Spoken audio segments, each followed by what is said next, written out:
check this out.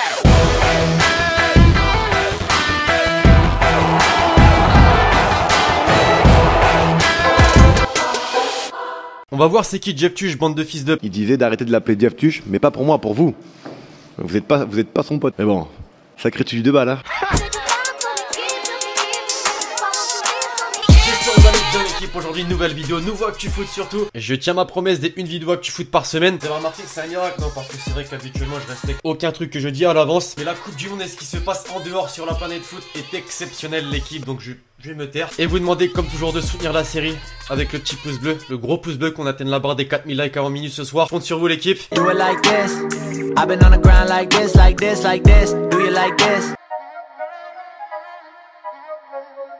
Alors je me répète complètement, c'est vrai, mais cette Coupe du Monde est sensationnelle l'équipe, non, je pense qu'on est d'accord. Retournement de situation, but de folie, les herbiers qui se retrouvent en finale.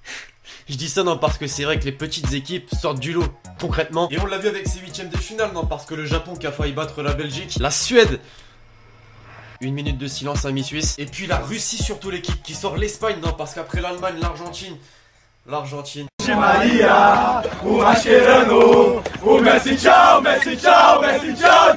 C'est l'Espagne et désormais le Portugal qui se fait sortir par l'Uruguay, adversaire de l'équipe de France en ce quart de finale. D'ailleurs, allez les bleus! Clairement, je pense qu'on peut se le dire, ça va être très compliqué ces matchs l'équipe, puisque pour vous donner un ordre d'idée, les 5 dernières confrontations entre la France et l'Uruguay, 4 comme le nombre de 0-0 qu'il y a eu entre ces deux équipes, et 1 comme le 1-0 score en faveur de l'Uruguay. Bon après ça veut rien dire, hein, on l'a vu avec l'Argentine, l'historique, tout ça. Et on est passé avec ce putain de pétard, ce bijou, tout ce que tu veux de Benjamin Jeff Tuche Pavardinho. Second poteau Pavard. Alors voilà l'équipe, balancez votre prono, France-Uruguay. Et des autres quarts de finale, tiens aussi. Ah, et la belle image de la semaine.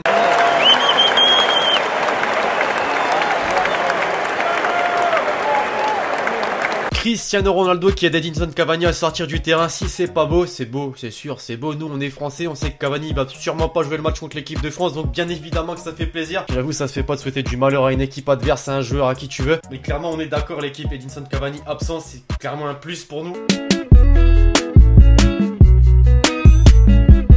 La déclat de la semaine, pas des moindres. Non, parce que c'est ce qui t'a fait cliquer sur la vidéo, j'imagine. Mais aussi, ce dont t'as entendu parler absolument partout ces derniers jours. Cristiano Ronaldo à la Juventus.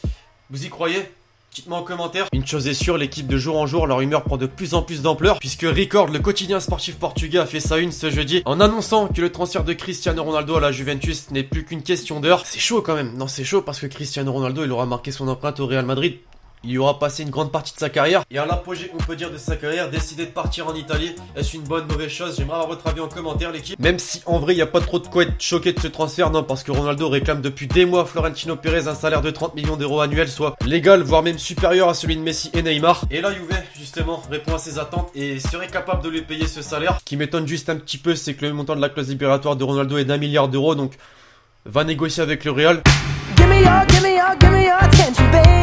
Ah bah enfin, putain, enfin, pourquoi l'équipe? Tout simplement puisque il y a des fanzones en France, putain c'est un miracle, bordel de merde, je vais rien faire du tout et je vais sortir. Mais il y a enfin des putains de fanzones en France pour supporter l'équipe de France et voir les matchs et tout avec l'ambiance, la ferveur, ça fait plaisir. Et avec un France-Argentine, il y avait de quoi réagir. D'ailleurs, dites-moi si ça vous intéresserait une petite vidéo sur France-Uruguay, réaction...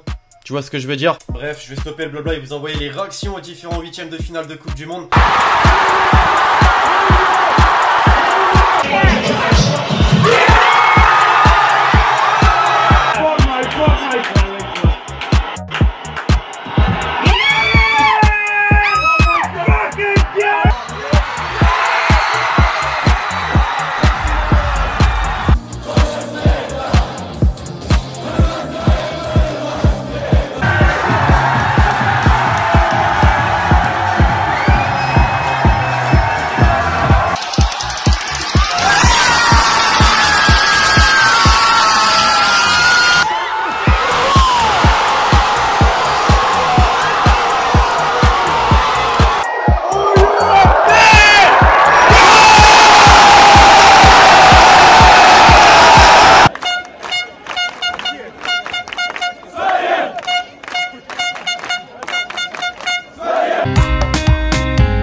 Dans le foot, c'est que t'as une Coupe du Monde, mais en parallèle t'as le mercato. Tu te fais jamais chier en fait, t'as toujours un truc à regarder, un truc à suivre, un truc à... Je vais arrêter de parler. C'est pourquoi je peux encore vous envoyer la paire Twitter de la semaine, l'équipe.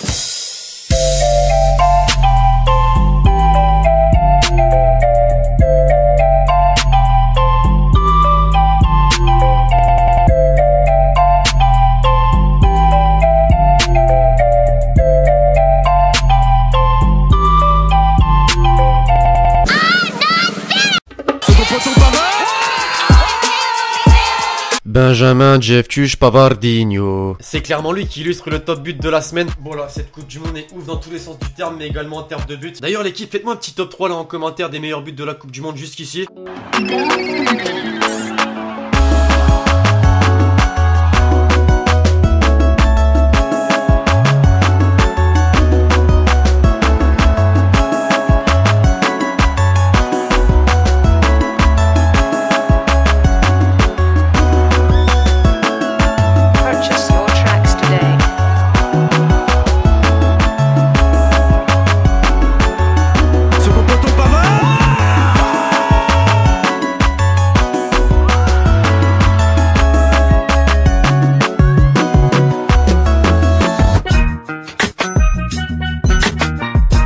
Pour terminer l'équipe, la question hashtag Hélène que vous oubliez pas mal de me poser dans les commentaires, donc je compte sur vous pour me la poser sur cet épisode. Pour toi, la Croatie peut-elle remporter la Coupe du Monde?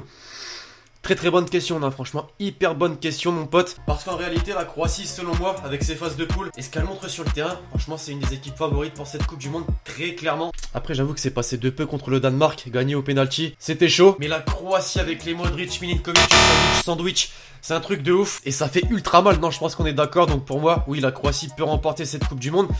Et elle peut tomber contre la France d'ailleurs. Imaginez un petit scénario où la Croatie se retrouve en finale, la France aussi. Bah voilà, c'est les deux équipes de deux... C'est quoi, c'est deux chapeaux, deux côtés différents. On peut tomber contre la Croatie. Et j'en ai très peur de cette équipe. Je vous invite à répondre à cette question en commentaire. Bref, voilà l'équipe, c'est tout pour l'actu foot d'aujourd'hui. J'espère vraiment que vous l'aurez kiffé. Je compte sur vous, c'est le cas pour me péter la barre de like. N'oubliez pas, comme je viens de le dire, de mettre en commentaire la question avec l'hashtag Hélène pour le prochain épisode. Et répondre aux questions, tiens d'ailleurs, que j'ai posées au cours de la vidéo. D'ici là, vous en rendez-vous très prochainement sur la chaîne YouTube pour une nouvelle vidéo. C'était Lexity.